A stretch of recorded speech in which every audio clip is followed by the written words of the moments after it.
अकबर तैमूरी वंशावली के मुगल वंश का तीसरा शासक था। अकबर को अकबर-ए-आजम अर्थात अकबर महान शहंशाह, अकबर महाबली शहंशाह के नाम से भी जाना जाता है। सम्राट अकबर मुगल साम्राज्य के संस्थापक जहीरुद्दीन मोहम्मद बाबर का पुत्र और नसीरुद्दीन हुमायूं एवं हमीदा बानो का पुत्र था। बाबर का वंश तैमूर और मंगोल नेता चंगेज खां से संबंधित था, अर्थात उसके वंशज तैमूर लंग के खानदान से थे और मातृपक्ष का संबंध चंगेज खां से था। अकबर के शासन के अंत तक 1605 में मुगल साम्राज्य में उत्तरी और मध्य भारत के अधिकांश भाग सम्मिलित थे और उस समय के सर्वाधिक शक्तिशाली साम्राज्यों में से एक था। बादशाहों में अकबर ही एक ऐसा बादशाह था जिसे हिंदू मुस्लिम दोनों वर्गों का बराबर प्यार और सम्मान मिला। उसने हिंदू सम्प्रदायों के बीच की दूरियां कम करने के लिए दीन-ए-इलाही नामक धर्म की स्थापना की। उसका दरबार सबके लिए हर समय खुला रहता था। उसके दरबार में मुस्लिम सरदारों की अपेक्षा हिंदू सरदार अधिक हुआ करते थे। अकबर ने हिंदुओं पर लगने वाला जजिया ही नहीं समाप्त किया, बल्कि ऐसे अनेक कार्य किए जिनके कारण हिंदू और मुस्लिम दोनों उसके प्रशंसक बने। अकबर मात्र 13 वर्ष की आयु में अपने पिता नसीरुद्दीन मोहम्मद हुमायूं की मृत्यु उपरांत दिल्ली की राजगद्दी पर बैठा था। अपने शासनकाल में उसने शक्तिशाली पश्तून वंशज शेरशाह सूरी को आक्रमण बिल्कुल बंद करवा दिए थे। साथ ही पानीपत के द्वितीय युद्ध में नवघोषित हिंदू राजा हेमू को पराजित किया था। अपने साम्राज्य के गठन करने और उत्तरी और मध्य भारत के सभी क्षेत्रों को एकछत्र अधिकार में लाने में अकबर को 2 दशक लग गए थे। उसका प्रभाव लगभग पूरे भारतीय उपमहाद्वीप पर था और इस क्षेत्र में के एक बड़े भूभाग पर सम्राट के रूप में उसने शासन किया।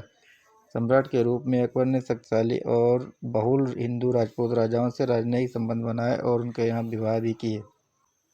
तत्कालीन समाज में वेश्यावृत्ति को सम्राट का संरक्षण प्रदान था। उसकी एक बहुत बड़ी हरम थी जिसमें बहुत सी स्त्रियां थीं। उनमें अधिकांश स्त्रियों का बलपूर्वक अपहरण करवाकर वहाँ रखा हुआ था। उस समय में सती प्रथा भी जोरों पर थी। तब कहा जाता है कि अकबर के कुछ लोग जिस सुंदर स्त्री को सती होते देखते थे, बलपूर्वक जाकर सती होने से उसे रोक देते थे।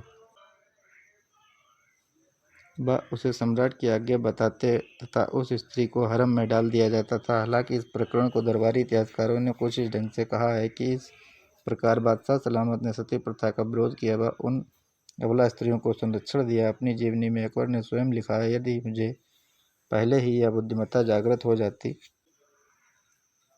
तो मैं अपनी सल्तनत की किसी भी स्त्री का अपहरण कर अपने हरम में नहीं लाता। यह बात से यह तो स्पष्ट ही हो जाता है कि वह सुंदरियों का अपहरण करवाता था। इसके अलावा अपहरण न करवाने वाली बात की निरर्थकता भी इस तथ्य से ज्ञात होती है कि न तो अकबर के समय में और न ही उसके उत्तराधिकारियों के समय में ही हरम बंद हुई थी।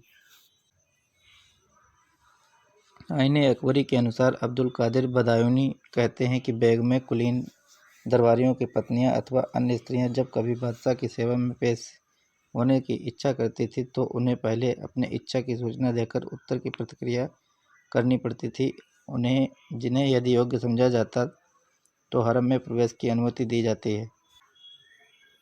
अकबर अपनी प्रजा को बाध्य किया करता था कि वह अपने घर की स्त्रियों को नग्न प्रदर्शन सामूहिक रूप से आयोजित करें, जिसे अकबर ने खुदा रोज प्रमोद दिवस नाम दिया हुआ था। इस उत्सव के पीछे अकबर का एकमात्र उद्देश्य सुंदरियों को अपने हारम के लिए चुनना था। गोंडवाना की रानी दुर्गावती पर भी अकबर की कुदृष्टि थी, उसने रानी को प्राप्त करने के लिए उसके राज्य पर आक्रमण कर दिया। युद्ध के दौरान वीरांगना ने अनुभव किया कि उसे मारने की नहीं वरन बंदी बनाने का प्रयास किया जा रहा है, तो उसने वहीं आत्महत्या कर ली। तब अकबर ने उसकी बहन और पुत्रवधू को बलपूर्वक अपने हरम में डाल दिया। अकबर ने यह प्रथा भी चलाई कि उसके पराजित शत्रु अपने परिवार एवं परिचायिका वर्ग में से चुनी हुई महिलाएं उसके हरम में भेजें। तो दोस्तों, अकबर के विषय में मेरी ये जानकारी आप लोगों को कैसी लगी? यदि इसके बारे में और कोई जानकारी आपके पास हो तो हमें कमेंट करके बताएं। तो दोस्तों, अकबर के विषय में मेरी ये जानकारी आप लोगों को अच्छी लगी हो तो इस वीडियो को लाइक कर दें और यदि चैनल पर नए हैं तो चैनल को सब्सक्राइब भी कर लें। हम आप लोगों के लिए ऐसे ही नई नई जानकारियाँ देते रहते हैं।